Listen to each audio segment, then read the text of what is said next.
अस्सलाम वालेकुम। आज पंजाबी ज़बान में एक छोटी सी नज़म बीबा। बीबा पंजाबी का एक लफ्ज़ है जो कि बड़ा ही खूबसूरत और जिसके अंदर बड़ी शीरीनी और मिठास शामिल है। ये हम अपने मद्दे मुकाबल को तब कहते हैं जब हमें उसका बहुत ज़्यादा ख्याल हो और उससे बहुत ज़्यादा उल्फत हो। तो अर्ज़ किया है बीबा।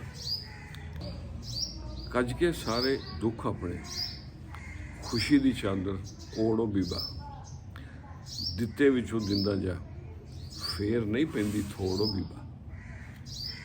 प्यार मुहब्बत आम तू कर दे, प्यार मुहब्बत आम तू कर दे, दिल टुटे तू जोड़ो बीबा।